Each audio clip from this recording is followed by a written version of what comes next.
Hey guys, I hope you all are doing great. So welcome to the next episode of the Audit Practically series. So today we're going to be looking at how companies prepare cash flow statement in real life. So today I'm not going to be touching about AS3 or Ind AS 7 because I presume that you are aware of either AS3 or Ind AS 7. It's perfectly fine if you don't know Ind AS 7 as well. It's you can manage to understand this video through your knowledge of AS3 as well. I came up with this idea because I've seen a lot of people analyzing cash flow statements practically like as to what the cash flow statements actually say in reality, but I've not come across many videos where people have explained as to how corporations actually prepare cash flow statement in reality.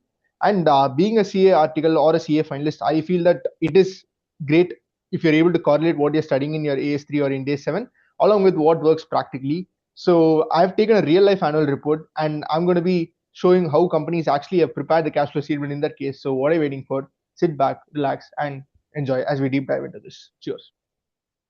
So just give me a moment. I'm just presenting my screen. Just let me know once it's visible. I hope my screen is visible. Just a moment. So guys, the company which we are going to be looking at today is Go Fashion. So Go Fashion is basically a company that is in the manufacturing of apparel. They are a company which is listed. So we've got their annual report, which is again a public document. So this is how their cash flow looks. So just to give you an overview of their cash flow, just a moment. Um, yep. So this is how their cash flow looks. They start with the net profit. You have your operating activities. You have your operating profit before working capital changes. Then you have your cash flow from operating activities. Then you have your investing activities, and then you have your then you have your just a moment.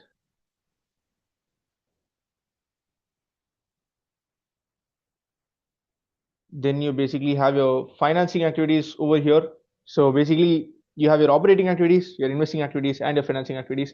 I presume that you are aware of what operating activities, investing activities, and financing activities are. I really don't want to be spending too much time on these guys because I presume that you have read the standard. So if you want a separate video on AS3 or Ind AS 7, do comment that down below and I will definitely do a video on the same. So coming back to business guys. So before we start doing a decoding of this cash flow statement, I want to ask you a very, very simple logical question, guys. So, presuming that you've read AS3 or in day 7, you have something called your working capital changes, right? For your current assets, your inventories, like here, your inventories, you have your trade receivables in the next line, like here, you have your trade receivables.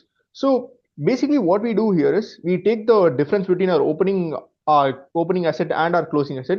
Let's say there is an increase in the asset, we take it as an outflow in our cash flow, and let's say if there's a decrease in our asset, we take it as a deemed inflow. And let's say we come to a liability. Let's say there's a decrease in the liability, we take that as an outflow. And let's say there's an increase in the liability, we take it as a deemed inflow. Some of you might say, boss, when there's a decrease in inventory, it means we've sold inventory, we've realized proceeds, so it's an inflow.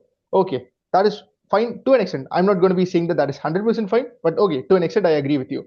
But what would you justify when I come to something like a trade receivable? Let's say my opening trade receivable was 100 and my closing trade receivable is 120.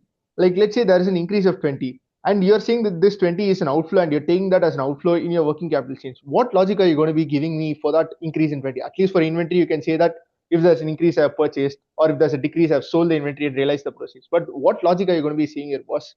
Okay, so here is where I pose to you my very first question here. So let's take an example. Let's say my opening trade receivables are rupees 100, my closing trade receivables are rupees 120, and let's say I get to know that the credit sales are 30. So what would be my collections during there? My collections would be 10 because basically the entry that I would be passing for my credit sales is debtors account debit to sales. Then I would have my closing balance. So basically, to give you a perspective, here I would have to balance brought down of 100 to sales 30, and my closing balance is 120 as I reveal here. So I will be taking buy balance carried down to the extent of 120. And obviously, my balancing figure will be realization of my trade receivables or collection, which would be buy bank to the extent of 10. Perfect? Yes, perfect. That is what I have basically derived here, if you're able to see, right? Yes. So here, if you see, my collection is 10, right? But in my working capital changes under cash flow, I would be showing a number of 20 as outflow. How would it be 20 as outflow? My closing balance is 120. My opening balance is 100. There's an increase in my asset. We treat it as a deemed outflow of 20. But actually my collection is 10. What is the logic behind this case? Do you think we are doing something mathematically inaccurate? No, guys. I will explain to you the logic behind this right now, right in front of your eyes. So sit back, relax, and enjoy this logic. I'm not sure if you would have been able to correlate this while you were studying, but I'm going to be helping you correlate this. Don't worry. So let's say my net profit, let's say this is the only transaction that occurred during the year in relation to my P&L, right? I start with my net profit as per profit and loss account while preparing a cash flow statement, right? Let's say my net profit as per profit and loss account comes to 30, right? Okay. So what would happen is basically I have a net profit as per profit and loss account to the extent of 30. In my working capital changes, I would be taking 100 minus 120, leading to an outflow of 20 because there is an increase in my asset, which is a deemed outflow as per what we discussed. All right, right, sir. So basically, when I arrive at my cash flow from operating activities, I would have a net inflow of 10. And what do we have as the inflow here? 10. Boom. Right? This is what we are discussing. So basically, if you see here, the credit sale of 30 is already factored into the net profit. Basically, we do the working capital changes, that is between the opening and the closing, because this number is been already factored in when I take my net profit as the starting point. Basically, only these two numbers have not been factored in, and only if I take minus 20 here will I be able to arrive at the actual collection during the year, which is an inflow for me. So basically, this 20 of working capital change which we take is for the purpose of bridging the timing gap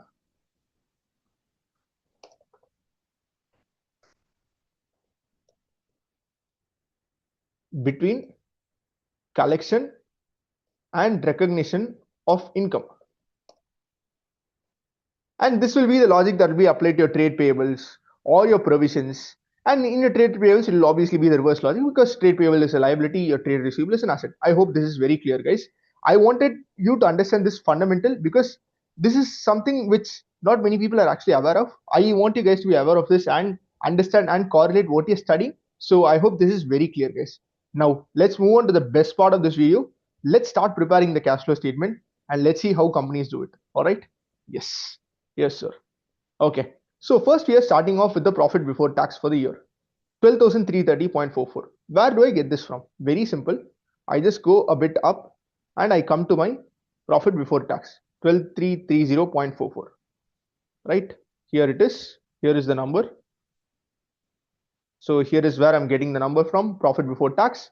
Guys, don't worry. I will attach this annual report in the description of the video, and I will also attach the Excel in which I have worked upon the cash flow statement in the description of the video so that you are able to access it. Don't worry about that. You can also look into it and understand it better, right?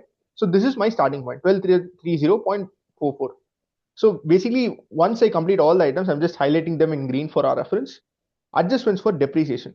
Okay, guys, why do we add back depreciation? Because depreciation is non-cash in nature. While arriving at the profit before tax, it would have been reduced because it is an expense. But ideally, it should not be reduced because we are looking at the cash flow of the company and depreciation is a non-cash item. Since we had reduced it earlier, we are adding it back.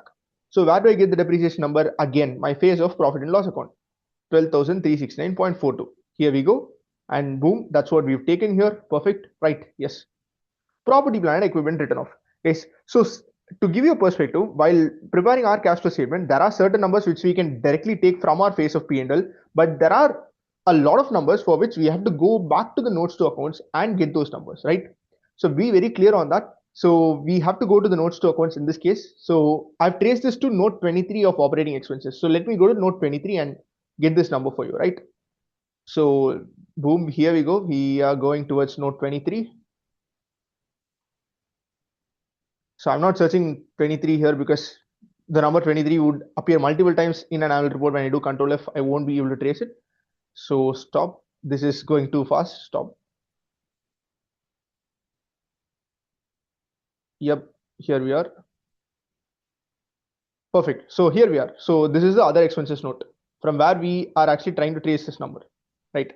So if I just come here, where is the number?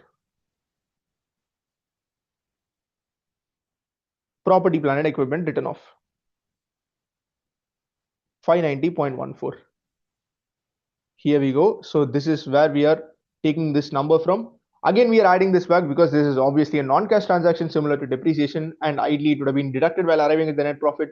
So we add it back, right? Very simple. Trade receivables and deposits written off 74.74, right? So where do I get this from? Again, let me just go back to the profit and loss account and note 23 OPEX again. So basically when I just come here, just a moment. Provision for security deposits to the extent of 64.93, if you're just able to see it here. So I've taken 64.93 here plus 9.81. So this 9.81 is basically coming from, just a moment, just going down, is coming from bad debts written off, right? So this 9.81 is basically coming from bad debts written off. I hope that is clear, guys, right? Yes. Just a moment.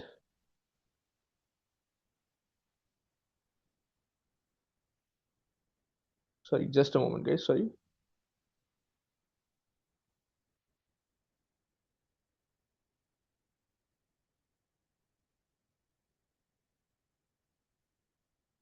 Yeah, sorry.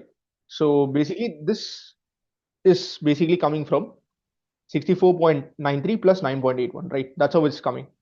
And again, we are adding this back, obviously, because this is non-cash, right? Perfect. Next, allowance for expected credit loss, reversal. So basically, what has happened is usually we see a case where there has been an expense in relation to ECL that is we're getting booked. Basically, our provision, our expense debit to provision. That would be the case in most of the companies. But here, what's happened is the entry that's been passed is provision account debit to income. So this would be grouped under other income. So since we have taken a notional income, that is, we have reversed our provision, it is notional in nature. So we are reducing it. We would have increased it in our profit, but since we had increased a non-cash item in our profit, we are removing it here, right? I'll just go back. I'll just go above and show you the other income, right? 18.94 allowance for expected credit loss written back 18.94. We are reducing this because this is an item of income and it is non-cash in nature, right? So this is what we are doing here. Next, I come to interest income on fixed deposits with banks. Okay. Again, this is here in other income. Okay, this is basically reduced because my interest income on fixed deposits with banks is an activity of investing nature because I have deposited my funds with the bank and I am earning interest on the same and I have basically deposited the funds to earn interest on the same. So it is an activity of investing nature and not of operating nature, which is why I am removing it here from my operating activities and I will factor in the same while doing my investing activity. I hope that is clear, right? Again, this is done. Next, income from mutual funds. Again, when I come to income from mutual funds, again, this is an activity of investing nature and this is included in the net profit above. Since this is an activity of investing nature, I am removing it from the operating activities and I will factor in the same while doing my investing activities, right? Perfect, done. Loss or gain on sale of property, plant, equipment. So basically the company's had a loss on the sale of property, plant, equipment. Since the loss is basically non-cash in nature, we are adding it back. So I will be easily able to trace it to the OPEX note again.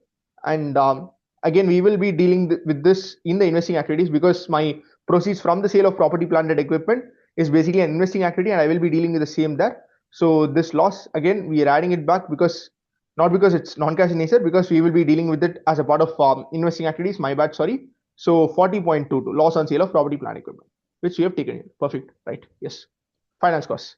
So finance cost, again, we can trace it easily to the face of the profit and loss account. But since here we are very close to the detailed notes, I will just go down a bit below and show you the finance cost note directly. So when I come to finance cost, 4635.13 is the finance cost, which you're taking here, right? Perfect. So that is done. Next, interest income on security deposits measured at amortized cost. So where do I take this from? Again, I take this from my other income note. So guys, for this I will just explain you as to why this line item is coming and what this line item is. Just give me some time. When we come to security deposit, I will do an elaborate analysis of this and explain you and give you a perspective on the same. For now, just understand that this is an income which is notional in nature, which is why we are removing it here. Just coming up a bit above. So if I just come up a bit above here, I'll just go to other income. It's 298.28, which we have basically removed here because it's notional in nature. That is done. Next, gain on lease termination. So gain on lease termination. Again, this is 606.32. So again, my gain on lease termination is basically what basically happens is when I'm terminating a lease, I will derecognize my right of use asset and I will also derecognize my lease liability. In that scenario, what would have happened is I would have had a gain because my ROU and lease liability on initial recognition would be the same in most of the cases. Not in all cases, in most of the cases they would be same. But upon subsequent recognition, my ROU depreciation would be at a different rate and my interest unwinding in relation to the lease liability would be at a different rate. So when I go to the year subsequently, my ROU and lease liability would not be equal. So what would happen is my ROU would be at a different value, my lease liability would be at a different value. Let's say my ROU is, so basically in this case, what would have happened is when I derecognize the ROU, I would have passed the entry lease liability debit to ROU. Let's say my lease liability is somewhere around 120, my ROU is 100. So what would we do the balance to gain? Balancing figure 20. And that is what is basically this 606 here, right? So again, termination is a separate concept in Ind AS 116, which is very detailed, and I obviously cannot be discussing that here. I will definitely do a separate video if you want that, guys. Again, if you want that, do comment down below, and you will be doing that as well, right? Okay. So now we are getting the operating profit before working capital changes, which is matching with the annual report, which I've already ensured. If you guys want, you can also ensure it on your own. No worries. I don't want to be scrolling up and down and wasting time and coming back to the notes. But anyways, I'll just show it. That's fine. No worries. Just give me a moment. Because anyways, for the working capital changes, I have to go to the balance sheet. So anyways, I have to go up. So in that process, I will just show you the same. Just a moment.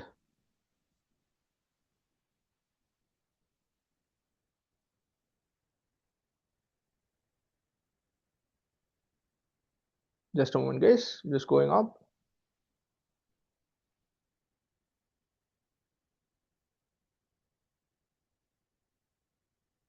Yes, 27,551.12. Here we are. Perfect. Yes. Yes, boss. So now we come to inventories. Okay. So for inventories, again, we will just basically take the balance sheet moment. Okay. So let's come to the balance sheet here, face of the balance sheet directly. We don't need to go to the notes here. Wherever there is a need to go to the notes, I will explain you the logic behind the same as to why we are going. So inventories. So if you see here, 23,764.83 and 21,590.09. So basically there is an increase in inventory, which is basically a deemed outflow in our working capital changes, which is why we have taken a negative sign. If I have to show you, what have we done? 23,764.83.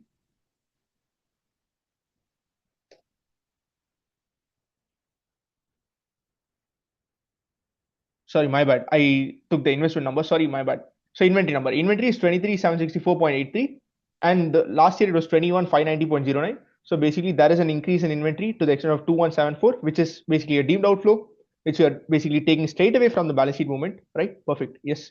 This is what we have basically done. This is done and dusted. Next, trade receivables. What is happening in trade and other receivables? So basically in my trade and other receivables, if I just come here to my notes, I only have trade receivables. I don't have other receivables. Okay, so if I just see here, my current year number is 10,573.15 and my previous year number is 7,976.73, right?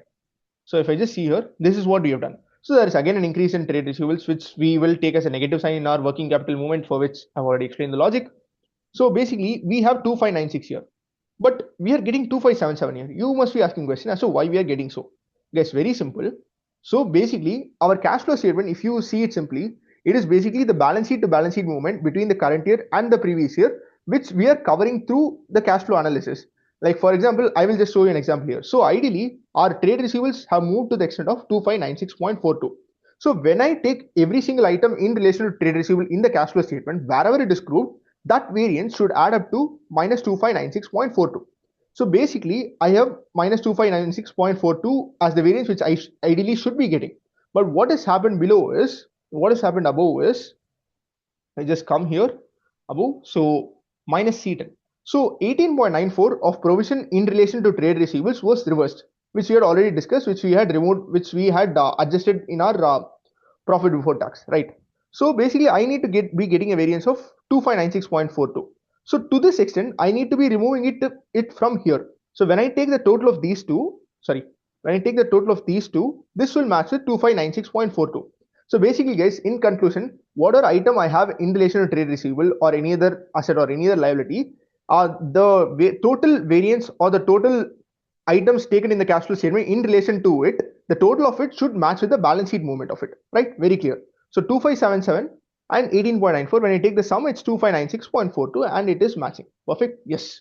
So basically we have to adjust for the same because it has already been factored above in our adjustment to the net profit. So basically whenever there's an adjustment to net profit, the impact of the same should be eliminated because there is already a variance cost in that balance sheet item because of the adjustment that is done above. I hope that is very clear, guys. Yes. Next, increase or decrease in other financial assets and other assets. So basically for this, we need to go to the notes and see all the items. I will tell you why we need to go to the notes, then the logic behind the same, right? So, okay, let's just come to the notes. So basically we are taking all the other financial assets and all the other assets except capital advances.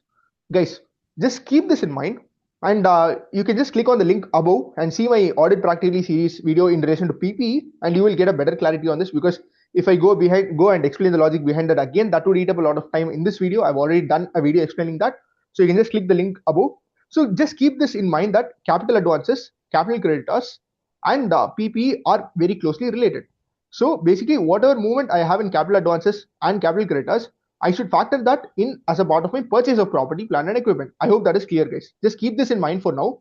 And in case you're not able to understand the logic on your own as to why I'm doing this, you can go back to the video above and you can check the same out, right? I hope that is very clear. Just give me a moment.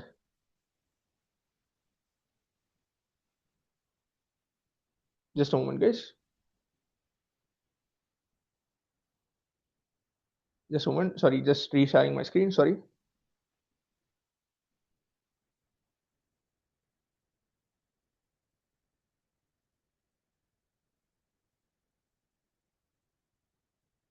So basically, I will just come to the other assets and other financial assets notes, just coming down below.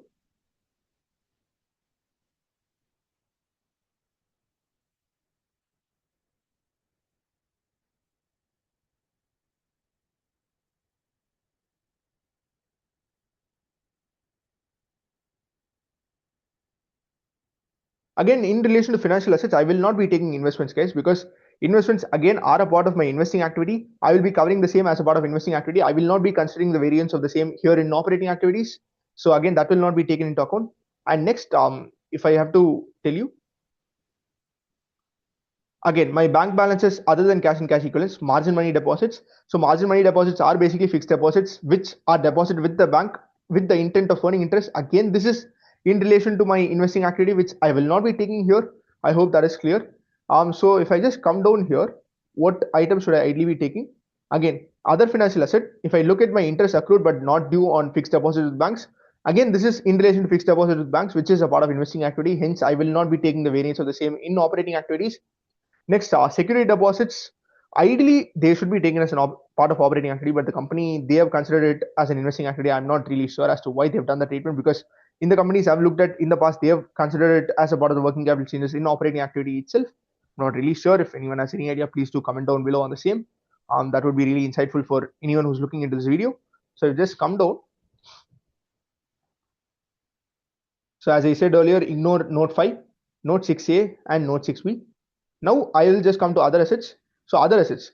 So advances to creditors of property, plant, and equipment. Basically, this is my capital advance, which I will not be considering as I told that it is in relation to property, plant, equipment, which is an investing activity, right? So I will be taking every single number in relation to other assets apart from this. So I'll be taking advance to creditors, advance to employees, balances with government authorities, balances with tax authorities deposited under protest, prepaid expenses, right to return good assets, right? I've taken everything, right? We'll just see if there is any other financial asset or other asset. No, nothing else, because next we have inventories and trade receivables. So basically our financial assets and other assets are done with. So basically I've taken the balance sheet movement in relation to all of these items. I've not done any change or any adjustment below here. So basically I am able to see that there is a net decrease in the asset from 2025 to 2024. So there is a decrease in the asset. So we will take it as a deemed inflow, right? So when I just come above here, we have taken it as a deemed inflow, perfect. But in the cash flow statement, there was a number of 117.16 here. And in tax also, there was a compensating difference. Basically, I had a difference of 14.99 here. And in tax, I had a difference of 15 here. So there is just an offsetting impact here. So I probably presume that they have done an adjustment in relation to balance with tax authorities deposited under protest. Because what would have happened is basically they would have had an item of income tax which was paid under protest sitting here. So they would have adjusted that against taxes and removed the impact of the same here. which is why the difference would probably be coming. Since that is not internally depicted here, I'm not adjusting it and showing it. So I hope that is clear. Again, it is just a presentation difference, guys. It is not a number difference per se. We are just getting an offsetting impact here. I hope that is very clear, guys. Right? So we are done with this. Next, let's go to trade payables and other current liabilities. Right? Let's look at this variance, 234.92. Again, let's just go to our liabilities and let's see what is there in store for us. Right? So financial liabilities, borrowings, we don't have anything here. We can just ignore this. 2025 is 0, 2024 is also 0. Lease liability will be a part of financing activity. We don't need to be worrying about that in our operating activities. All right. Next, I come to trade payables. Yes, this is of relevance to us. Perfect. Yes. So trade payables have taken it here. Next, what else is that? Trade payable aging is there. That is fine. Next, if I just come above, okay, again, this is the aging here. Okay, I have the other financial liabilities. So I have my payables on purchase of property, plant, equipment, which is basically capital creditors. And as I told you earlier, this will not be, the movement of this will not be factored in here. It will be factored in my investing activity. I hope that is very clear. Again, this is in relation to, again, capital creditors. It is just split into MSME and non-MSME. And next, security deposits received is there. Next, employee benefits payable is there, which I've taken. Next, I have below statutory dues payable, which I've basically taken here again. Next, I have refund liability for sales return, which I've taken here. And basically, you guys would be having a question as to, I should also be taking retention money payable, right? Yes, guys, your question is very valid. I should be taking retention money payable. I've not taken the same. The reason being that I got an exact offsetting difference between this movement and my movement in relation to my purchase of property, plant, equipment. That is when I understood that, okay, the retention money which is sitting here is fully in relation to my capital creditors. It is fully in relation to property, plant, equipment. Hence, the company has factored it as a part of investing activity and not as a part of operating activity. So I have not brought in my retention liability here as a part of the cash flow movement of operating activity. I hope that is very clear, guys. Right? Perfect. Again, so there is a positive variance from 2025 to 2024. So there is an increase in 2025 of 234.92. So we will treat that as a deemed inflow. So we will take a positive sign here. Right? Perfect. Yes, that is also done with boss. Okay, next, provisions. Again, you might be thinking, okay, what is that in provisions? Again, it's a simple balance sheet movement, right? No, that is where you're mistaken.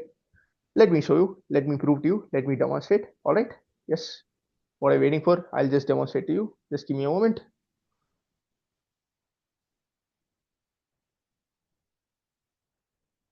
Just a moment, guys.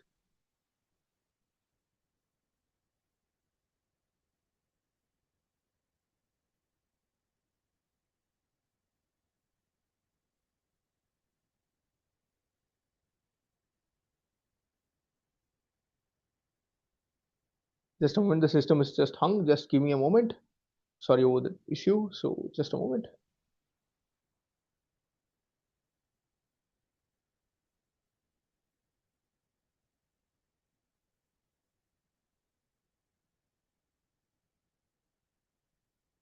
Let me come to the balance sheet movement. Let me just come to the balance sheet movement. All right. Right. Just coming to the face of the balance sheet. All right. Just a moment, guys.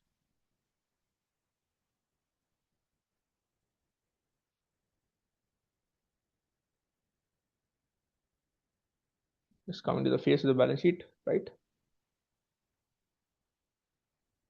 So basically we have our provisions sitting under my current liability as well. If you're able to see here, it's under non-current and it's also under current, right?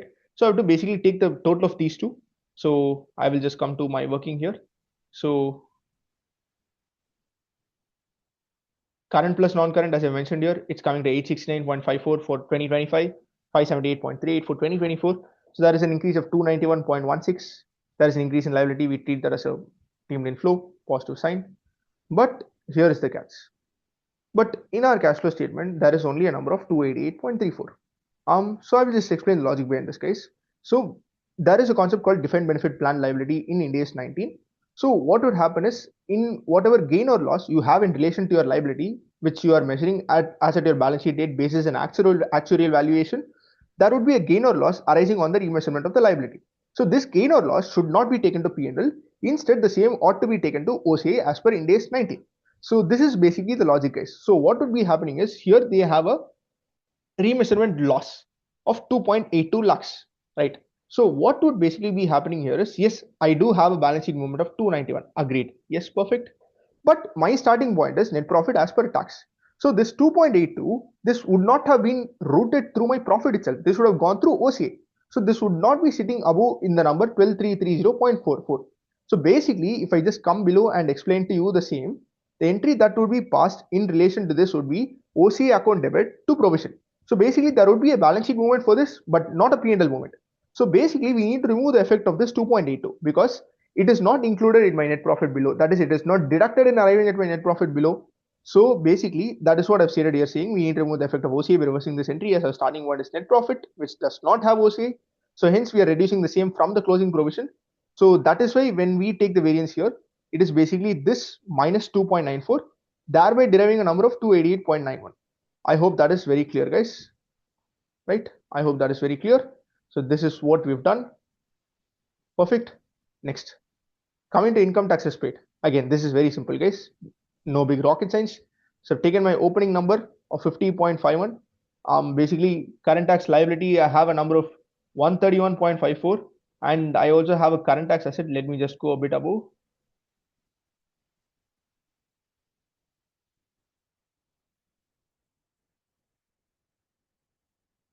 Current tax asset of 81.03.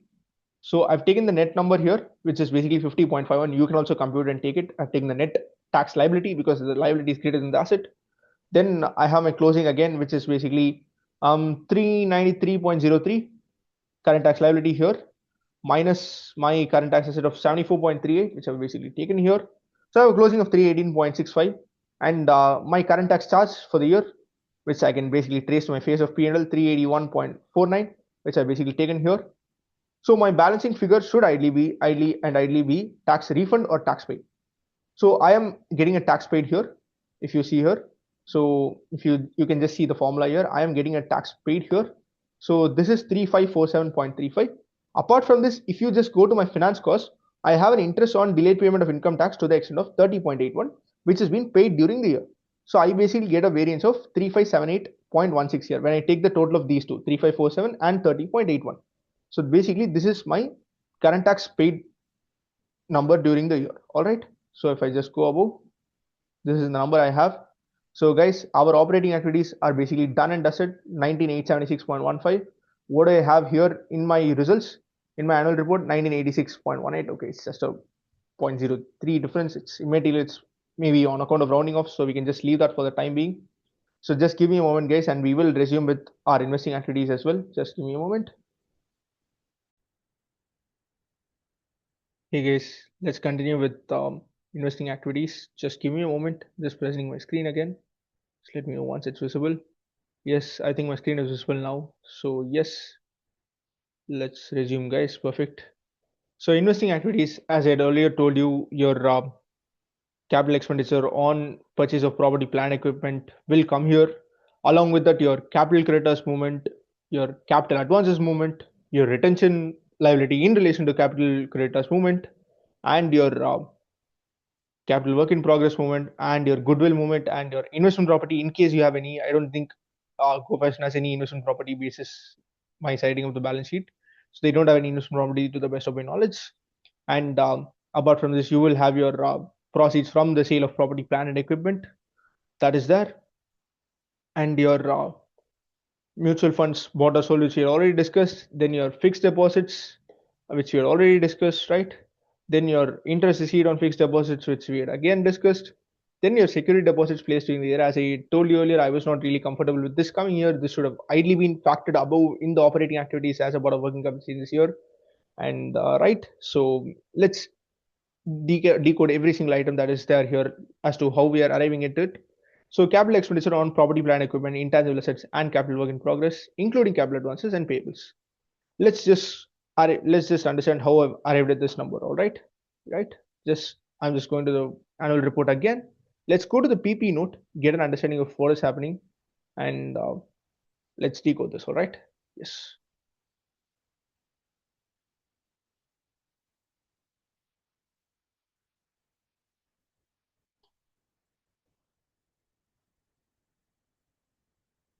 So this is kind of inverted here. The PP note. I'm just making it straight, right? Yes, guys. So here we are. So PP, we basically take the gross value of PP acquired during the year. So if I look at the additions during the year, it comes out to 3866.04. All right, perfect. And boom, that's what we have taken here. Negative sign because it's obviously an outflow. But this is not obviously the value which I've paid, right? Because I purchase PP on credit as well. There is no hard and fast rule that every single time I purchase PP, I have to purchase it for cash. In most of the cases, I will be buying it on credit, which is why we are again factoring the capital advances and capital creditors movement. And as I mentioned earlier, by the end of this explanation, if you're not able to find out the logic for it, it's perfectly fine. You can go and check out the Audit Practically series in relation to PP as to why we are taking the capital advances and capital creditors as well. And you will get an understanding, or maybe you can even open the ledgers manually in your notebook and check it out. If you're not able to understand it, it's perfectly fine. Do comment down below if you're not able to get the logic for what I'm doing, and I will explain it there in a detailed manner again. Next, I've taken this. Next, I just come to my gross value of intangible assets acquired. So where is the intangible assets? Yes, it is here, basically acquired software. It comes out to basically 46.55, whatever we've taken here. Sorry, my bad. This is in relation to 23-24. Sorry, my bad. So I have to look at 24-25, 34.65. Sorry, my bad. My bad, guys. Apologies. 34.65, which is what we have taken here. Perfect. CWIP increase, right? Let's look at our CWIP number, right? I'm just inverting this again. Come on, fast. All right, so if you look at our CWIP, it's 1146.01, the closing balance for 2025, and the opening balance is 1091.90. So if you have to basically look at the variance, there is an increase in CWIP, which is again a deemed outflow as per our logic. So which is what we've basically taken here, which is why we've taken the negative sign here. Next, my advances to creditors of property, plant, and equipment. I'll just go there.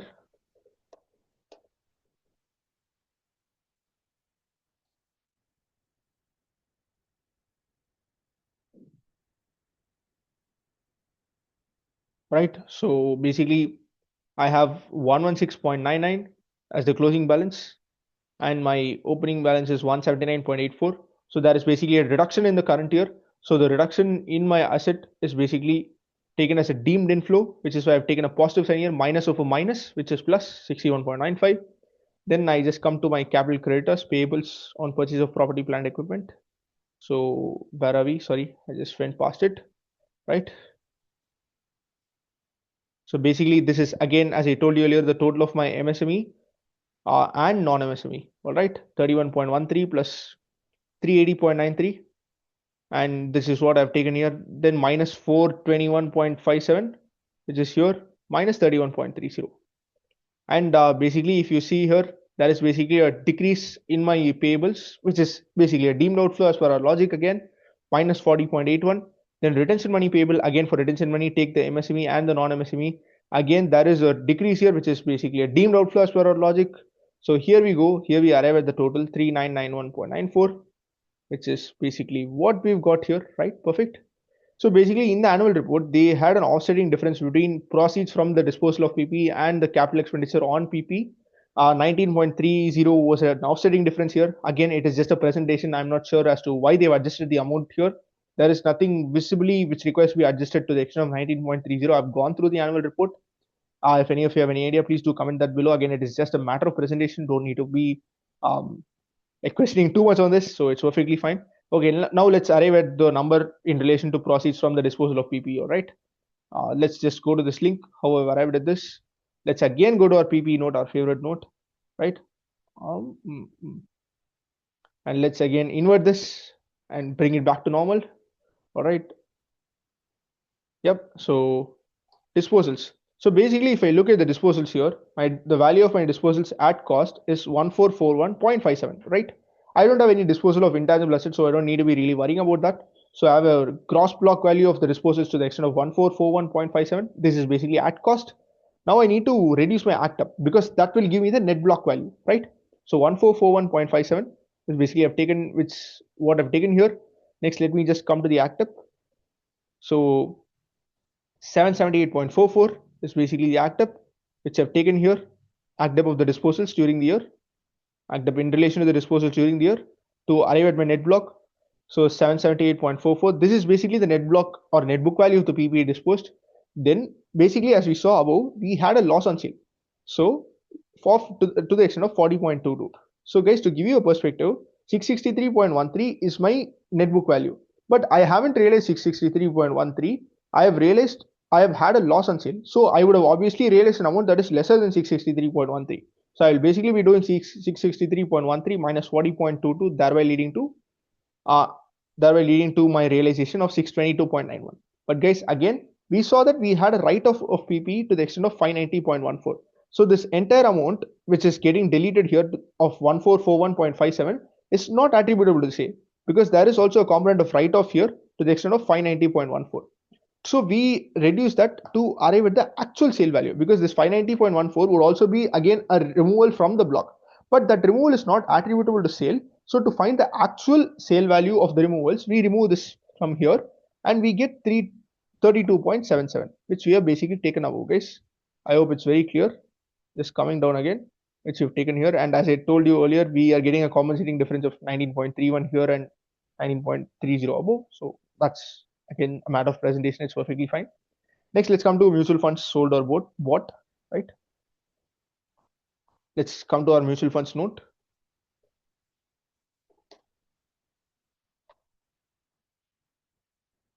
Just going to the mutual funds note. What is this? No search results. Seriously, it's there. No worries. Just inverting this and bringing it back to normal. Yes. So mutual funds. Yes. So basically with regard to mutual funds, if I just come here, this is basically note number 5 in relation to mutual funds. So this is what they've given. These are the funds in which they've invested. So these funds are measured at FVTPL, which is fine. No worries about that. So and the continuation is again here in the same page, just moving a bit to the right. So if I come here, basically at the end of this note, they have mentioned that this is the cost of the investment. That is, this is basically the cost of the investment without factoring in for the fair value. Like 952 is the cost as at March 31, 2025. 543.02 is the cost as at March 31, 2024. All right. So I will just come to arrive at how I've arrived at this value. So I have a variance of 408.98. So again, basically there is an increase, which is basically a deemed outflow as per our logic. But we have taken 275.46 here. Why? What is the logic behind this? Very simple, guys. Let's again go to this link.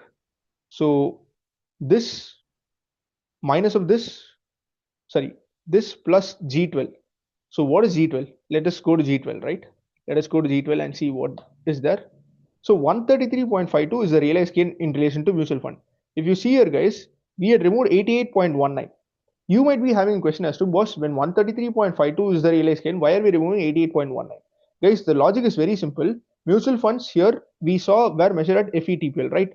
So there would also be a fair value loss on mutual funds to the extent of this difference. That is basically to the extent of 45.33. There is a fair value loss in relation to mutual funds, thereby leading to a net income in relation to mutual funds to the extent of 88.19, out of which 133.52 is the realized gain and 45.33 is the unrealized loss on account of FETPL measurement as at the balance sheet date on account of mark to market.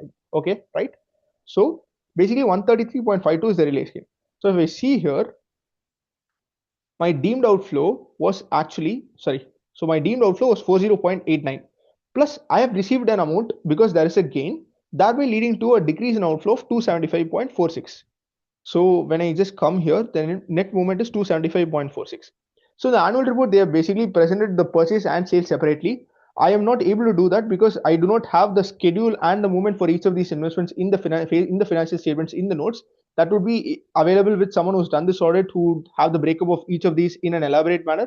So I'm just taking the net number here. You can also compare the net number and it is matching. I've already done that. You can also compare that for your comfort sake, right? Next, let's come to fixed deposits, right? Let's see how they've done this. Again, I will also go to the notes. So basically, as I told you earlier, margin money or deposits is what we will again take into account, because that is fixed deposit in nature. That is in relation to investing activity, which is what we've considered here, 44.79 and 28.72. All right, perfect. This is done. Next, I come to other bank deposits, which is basically here.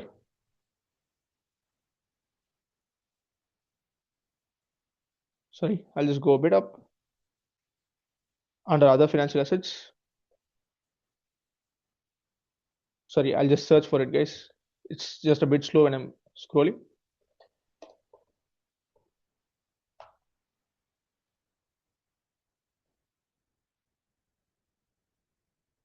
right? So margin money deposits to the extent of 80.91 again, which is grouped under bank balances other than cash and cash equivalents.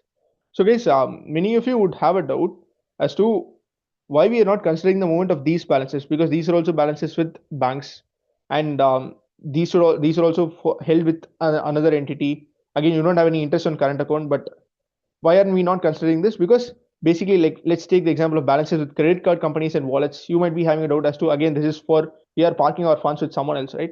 Why are we not taking this? Because the simple logic being that this is already factored in our cash and cash equivalents movement. Because basically, what do we do in our cash flow statement? We look at our movement, net movement in operating, investing, and financing activities, and we add it to our opening balance of cash and cash equivalents, which is basically 1570.62, and try to derive 1614.02. So we just come a bit above here, we would have taken the opening balance as 1570.62, right? That is what we've done. Since it is already factored in the opening balance, we need not take it again. That is the logic behind this. I hope this is very, very clear, guys, right? Just coming down a bit again. So we've taken margin money deposits, other bank deposits. We've taken the same numbers, we've not touched any of the numbers. There is an increase in the asset, which is a deemed outflow as per logic. So we have taken a negative sign here. So let's just go above and see what we've done. So we've taken a net number of minus 4,600. Again, they have taken fixed deposits matured and fixed deposits placed separately because they have the detailed version with them, because they've done the audit, which is not actually visible in the annual report. So I've taken the net movement, so which is perfectly fine, which is matching. Again, if you want to cross check, you can definitely cross check, no worries about that. Next, interest received on fixed deposits with banks during the year, right? So I just come here. So I'll just come here, just a moment. I'll search fixed deposit. Fixed space deposit. Okay, no worries, it's fine.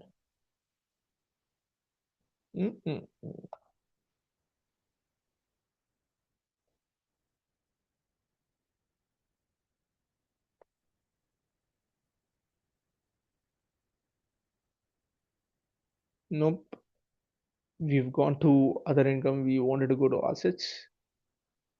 No worries, if I just go above, I will get the financial assets note where I will get this. Don't worry, I will just go there.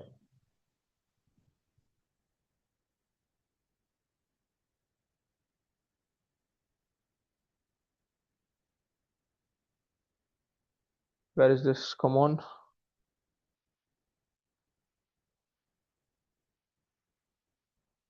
Yep, perfect. Interest accrued but not due on fixed deposits with banks. 99.62 is the current year number, 350.71 is the previous year number. So what would be the movement for this? How would the movement for this look? Opening would be 350.71, my closing would be 99.62, and my interest accrued during the current year is 1477.24. How did I find this out? Very simple. I found this out from the other income note, because income is obviously recognized on accrual basis. Whatever number is appearing in your other income would be the accrued number. We need to find the realized number, right? This is how I found this. And this is basically what we had removed on the top as well, if I'm not wrong. Yes, this is what we had removed on the top, 1477.24, right? So I hope you're able to correlate with this now.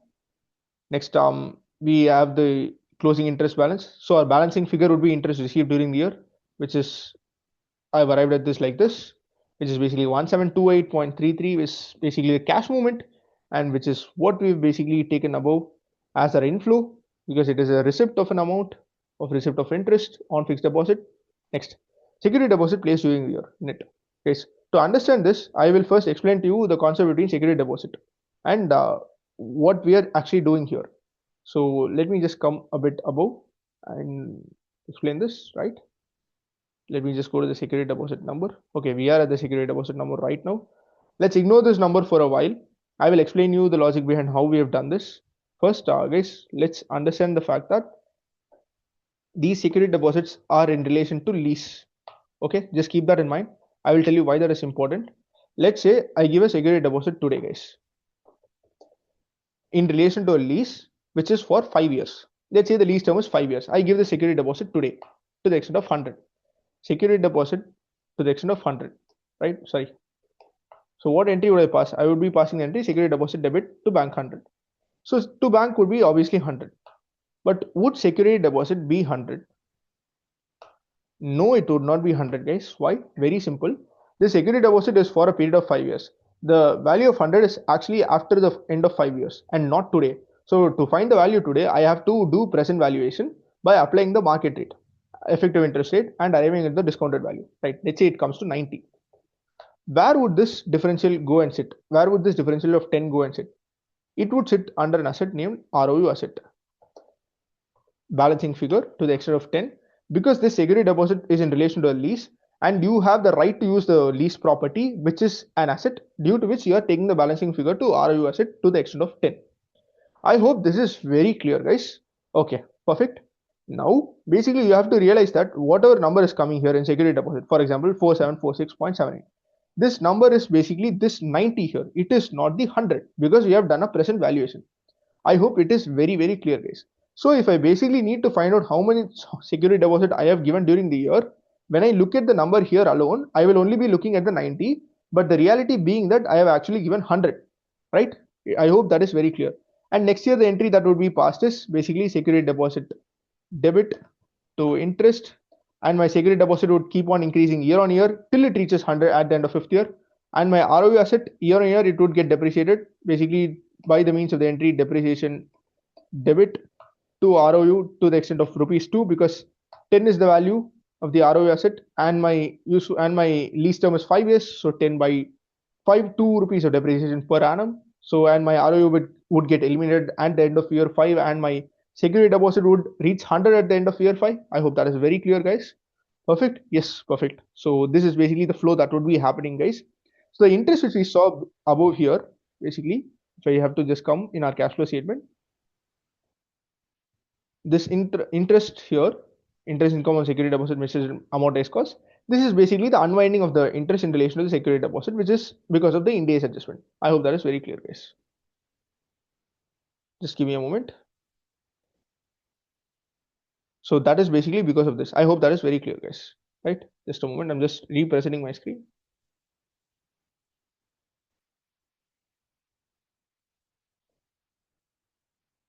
So that is very clear, guys. So the conclusion being that if I have to get the actual outflow in relation to my security deposit, I basically have to take the number that is also sitting under right of use asset, right? Very perfect. Perfect. Yes, guys. I hope that is clear. So guys, so basically for security deposit, we have taken the numbers that are coming here: 4746.78, 489.61, 4223.85, 737.09. So we are getting a net variance of 275.45. That is fine.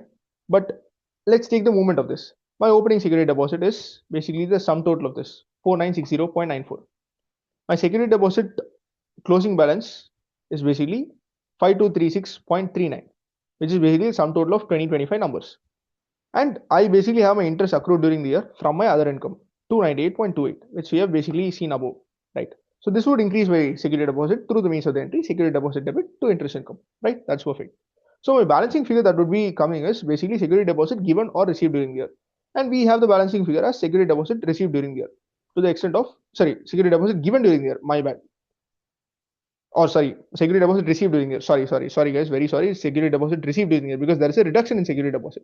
So reduction in security deposit meaning the entry that would have been passed is bank account debit to security deposit. It should be in a receipt of security deposit, 22.83. But can we take this straight away in our cash flow statement? No, guys, we cannot take this in our cash flow statement because we also need to see how much is sitting under our ROU asset in relation to security deposit. How do I find this out? Very simple, guys. So I will go to my ROU note. All right. So if I just come to my, or I will first go to my lease liability note and explain this better. So I think you will be able to understand if I start from the lease liability part of it. Add addition during the year. So this addition is to the extent of 15,524.36. As I told you earlier, guys, in 90% of the cases, my ROU and lease liability would match on initial recognition, right?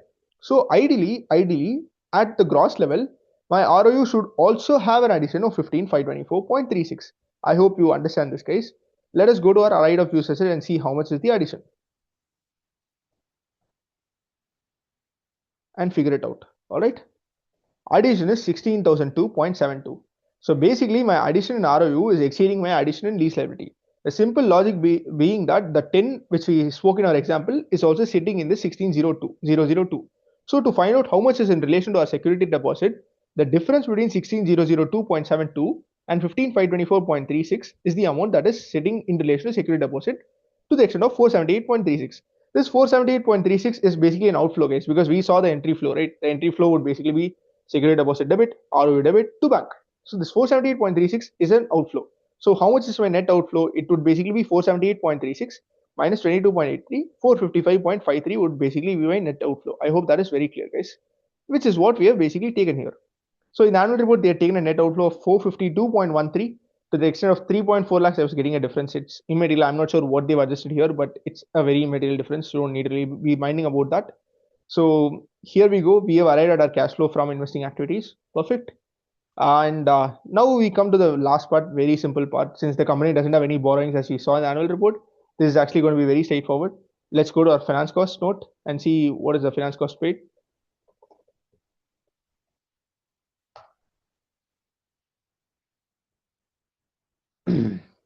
Come on, fast, quick. Right? So we count our finance cost note. So our interest on lease liability, the payment of this, we are already factoring in below in our payment of lease liability number. So we don't need to worry about that here while arriving at this number. And next we have our interest on delayed payment of income tax, which we are already considered as a part of tax paid. And since I did not see an interest payable number in the financials, I presume that this 0.44 and 18.75 have been paid during the year itself. So I'm taking 18.75 plus 0.44, 19.19 as an outflow, right? Perfect. Yes. Now let's come to lease liabilities, payment of lease liabilities. So again, this is basically, you can trace it easily from our lease liability note itself. Less payments of lease liabilities during the year, including interest, to the extent of 1224.83, which I'm tracing this to the note and I'm straight away taking this here. So this is how I'm basically arriving at my cash flow from financing activities as well. So I have a net movement in cash and cash equivalents to the extent of 39.54. There's an increase in net cash and cash equivalents from the prior year. So to basically derive my cash and cash equivalents at the end of the year, I will take my opening balance of 1570.62, which I just showed you a while back. Then I'll take my 39.54 of increase and I derive 1610.16, and I have a number of 1614.02. I have a very material difference of 3.86. So this is how companies actually prepare cash flow statements in real life, guys. And as an auditor, this is how you re-perform. You go to the note, you trace every single item there is to trace, and you arrive at the number. So guys, this is basically how companies prepare cash flow statement. This is how you trace the numbers as an auditor, or even if you want to prepare the cash flow statement from the management side, this is how you do it. So basically, if I have to give you a crux case, it is very important for you to go to every single note in the financial statements, see if you have missed out anything, and check that the balance sheet movement for each of the items is tying out, and apply logic while you're doing it. If an item has already been considered above, eliminate the effect of that below. Keep that in mind while doing the cash flow statement, and you will get it right. Yes, it will take some time to master it, but you will master it with time. I'm also learning and I'm also trying to improve myself on this aspect. So let's see how things go. You two guys keep learning, keep growing, and do let me know on what video you want next. Do comment that down below, and I will for sure do a video on the topic. If you've reached till here, thank you so much, guys. It means a lot to me. Please do subscribe to the channel, and if you found it insightful or useful, do share it to your friends. A lot of amazing content has been done, and even more amazing content is on its way, brewing hot. So cheers, stay tuned. Thank you for your support. Cheers. Thank you so much. Thanks.